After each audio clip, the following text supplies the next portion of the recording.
Hey, what's up there, YouTubers? It's me again, Brian, aka Gamer55551, and I am back with what's basically is a video review or slash review of one of the next gen consoles, though, the Xbox Series S, right? As you can see right here, this big bulky thing right here as well, though, and I'll be giving my thoughts about the system, indeed. Now, originally I wasn't planning to get an Xbox Series S at the time because I wasn't really an Xbox fan or anything like that. Not that I hate the system or hated the Xbox brand or anything like that. It just never clicked with me at the time, though. So, and of course, Microsoft also had their issues with the Xbox One, the way that system launched, the whole all-in-one, the whole focus on TV, the DRM, that kind of stuff that really turned people away, and ultimately is one of the reasons why last generation, the PS4, was very dominant, though. Well, now going into the next generation, we have basically two things. Is that basically the PS5 and the Xbox Series S and X. And so it was interesting to hear Microsoft when they announced the S, which was basically a much cheaper version of their next gen console that was diskless and basically costing around $300. So I decided to pre-order it, try it out myself, though, and after spending a couple of weeks with it, I honestly have to say it's a good system, but there are some caveats to it that prevent it from being great, and there might be certain issues that might be a problem for some people who do decide to find an Xbox Series S or anything like that. So why don't we go off with the pros and cons, and we'll start off with the pros. And the first one I do want to point out is that the setup was pretty easy. I mean, you don't have like a big AC adapter or anything like that. You just plug it into your HDMI, and you should be pretty much good to go. I do believe you have the option to use your phone in this case, to download the Xbox app, and you can use that to sort of send videos or anything like that, like share and all that stuff, and some things here and there. But as far as setup goes, I will say I didn't really run into any major issues. It was pretty much easy for me to set up.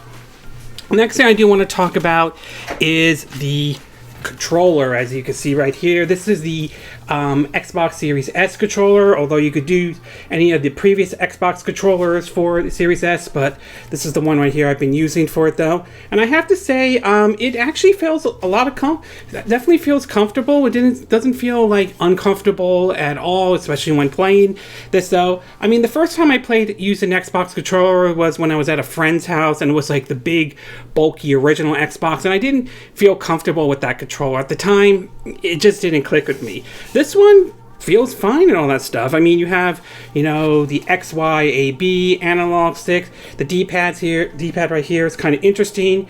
You also have what apparently is the pause or select button, like select or start, and also a new capture feature, which is kind of neat that they added this as well. Plus, the home button when you push the Xbox logo and all that stuff, with the whole quick resume and all, which is a really neat feature I do want to point out. But as far as comfortable with the controller, though, even though this is my first time using a Xbox controller, it feels comfortable and all that stuff. One caveat I will say is the placement where the A, B, and X, Y button go. And this, I will say, in all fairness, this has to do with having tried, having always used like a Super Nintendo or a Nintendo controller, where, as you can see here with the Switch controller, where the B, A, and Y and X button. So it took me a little bit to get used to it, though, but eventually it all works and all that stuff. And so in terms of the controller wise, it feels fine and everything like that. And last but not least, though, excuse me, last but not least is that it's terms of libraries of games. If you're planning to go with an all-digital one, even with the all-digital or the Xbox Series S, there's certainly a lot of games to get, especially if you missed out on it, or maybe games that you've never played for a long, long time. Some games are not up there, like, for example, the WayForward's Blood Rain and Blood Rain 2 are available on the Xbox Store, but the original, the first one, isn't there, which seems a little bit odd and all that stuff. But there are also other games like first-person shooter Black, to be exact, to even Xbox 360 games and all that stuff. So, I mean, there are plenty of games, whether you're buying them on the Microsoft Store or using, you know, what Microsoft has always promoted, the Xbox Game Pass feature. So, there's plenty of games, though, even though there isn't that big killer app like Halo Infinite and all that stuff, which we have to wait until possibly next year, which it's kind of unfortunate, but there's plenty of games to get, whether it's through the Microsoft Game Pass or going to the Microsoft Store and buying them. I mean, they had Sleeping Dogs Definitive Edition for like $4.99 on the Microsoft Store, so I can't really turn that down anyway. Plus, that is also a good game as well. So, tons of libraries, especially if you missed out on like any of the days of the 360 or the original Xbox. There's plenty of games to get and all. Okay, we're going to take a quick break. When we get back, we'll get to part 2, which are the cons of the Xbox Series S, at least from my view and all. So we'll take a quick break, and we will be right back.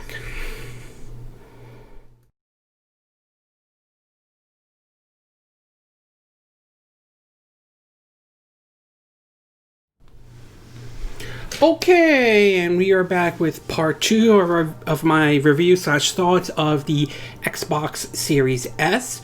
So now that I gave you the pros, why don't we get started with the cons? And there are really only 3 cons I could think of in regards of my thought of the Xbox Series S. We'll start off first with the controller. Now, as I said before, I talked about how the controller is, you know, comfortable and really didn't have any major issues and all that stuff, and that part still stands. The only downside with this controller is that, unfortunately, it requires AAA, I believe it's AAA batteries in order to use, which is a little awkward compared to how the PS4 and possibly the PS5, and of course the Nintendo Switch controller right here doesn't require any AA batteries or AAA batteries, to be exact. Although there is a silver lining to this, and that is you can use, I believe it's one of those Xbox rechargeable batteries on the Xbox Series S controller, and I believe you could do the same thing with the Xbox Series X as well. So it's nice that you can use that, so you don't have to worry about using any batteries or anything like that.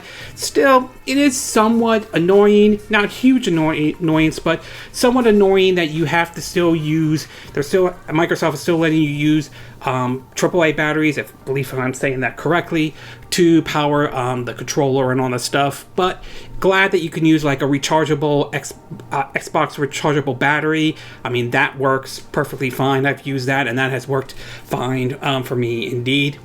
The next thing I do want to talk about is the share feature. Now, one of the new features they added here for the Xbox Series S, and I assume with the X as well, is that you can actually now record or take snapshots of what you accomplish if you're playing with the Xbox Series S and X, which is nice. I'm glad that they added this feature and all that stuff. But at the same time, I do think there are some areas where they are going to need some improvements on this, though. In terms of recording, you can have different options, such as the ability to record like the last 2 or 3 minutes and all that stuff. Unfortunately, with that, you can only, if you're trying to send it to any like social media stuff, you can do it through Twitter, but you're only limited to maybe 2 minutes or anything like that. And although you could record for 10 minutes in the game, you can't really you can't really send that to Twitter or anything like that. In order to send that to Facebook, I found that you have to send it through the clouds or like something like that. So, and then look it up on your phone in terms of if you have the Xbox app, and then from there you can send it to Facebook and all that stuff. And unfortunately, as far as trimming goes, you can only trim, I think, only if your videos are 5 minutes long, you do trim. Anything above that, you can't do that, which is a little bit unfortunate. And last but not least, it is possible to record for an hour. Unfortunately, you can only do that you can only do that through any device that has a UBS 3.0 or higher, and you have to file it like I think an NFST. Apologize, I'm not saying that wrong. Which unfortunately, having an iMac, that is sort of a hinder. So I'm going to have to see if I can hook this up to my Elgato, which I have with a Switch and all that stuff. So it's unfortunately a little bit annoying, to be exact. So it is a little bit unfortunate in terms of the share features and all that stuff. Plus, you can't even send your videos to YouTube or anything like that. Now, it is possible over time that could change, and it's possible the system has already been out. So I think over time it's possible we could see some changes on that. But for right now, the share feature, while it works, does need some improvement though.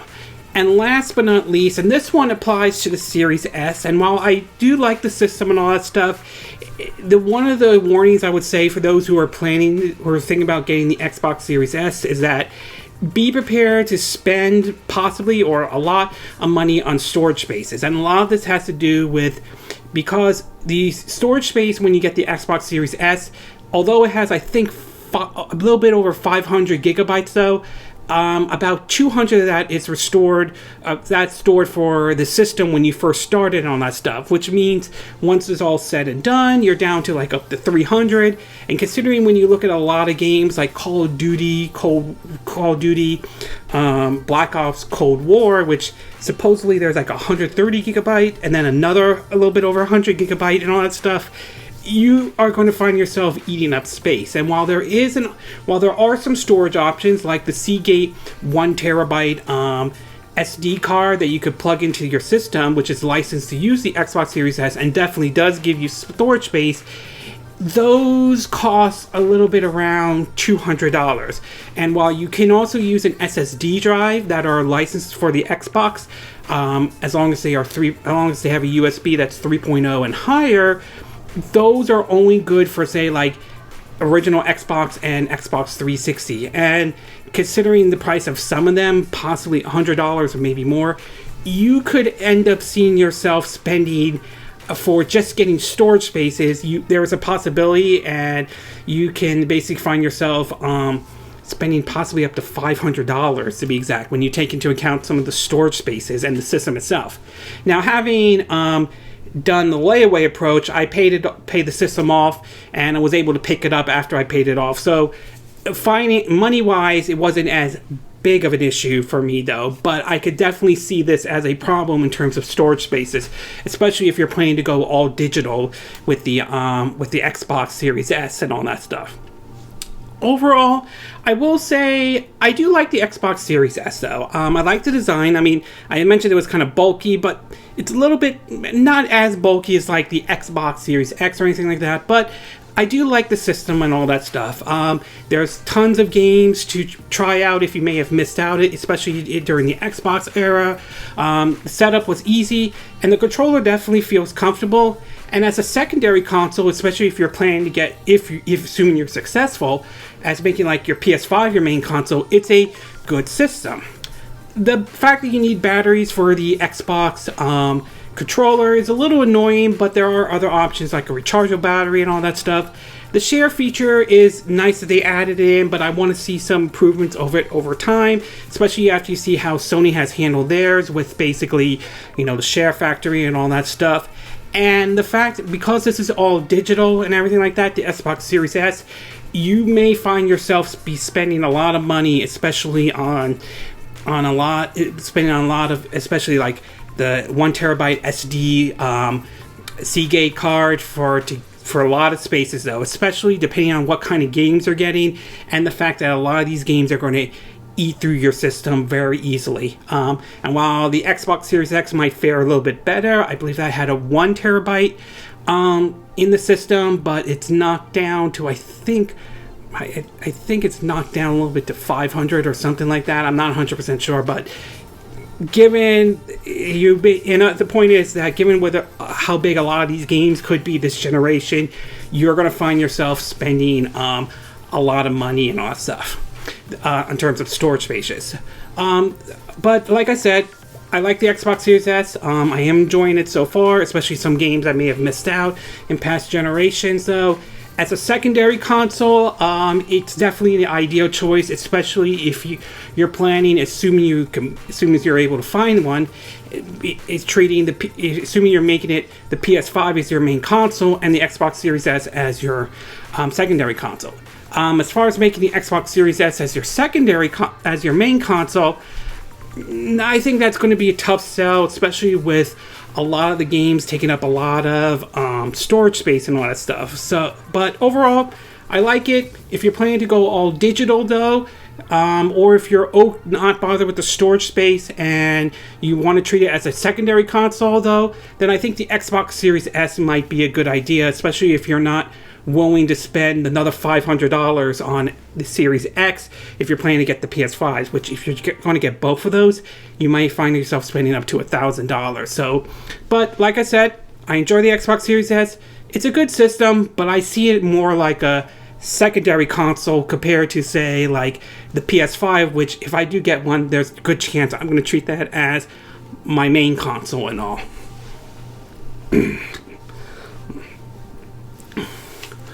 Okay, this concludes my review / thoughts of the Xbox Series S. And again, these are my opinion. What are yours? What are your thoughts about the Xbox Series S? Did you get the Xbox Series S? Were you lucky enough to get one at launch? Or were you lucky enough to get the Xbox Series X though? Are you going to be planning to go all digital this generation though? Is storage space going to be an issue if you are picking up the Xbox Series S or X to be exact though? Are you going to if you got an Xbox Series S, are you treating it as your main console or are you treating it as a secondary console and all? Do you agree with what I said in this video? Do you disagree? Do you have a difference of opinion? Excuse me. As always, sound off in the comment section below. Let me know what you think. And if you like this video, I hope you hit the like button. I would appreciate it. And I hope you do subscribe to my YouTube channel. If you do, make sure you hit the bell icon for notifications of any new videos I put up. Also, feel free to share this video if you want to, and feel free to donate to my channel if you like. You could do it through PayPal me or Patreon. The links will be in the description of this video. And I will see you again next time when I do another video. Hopefully that'll be soon. Until then, from Southern California, I wish you all a good day then.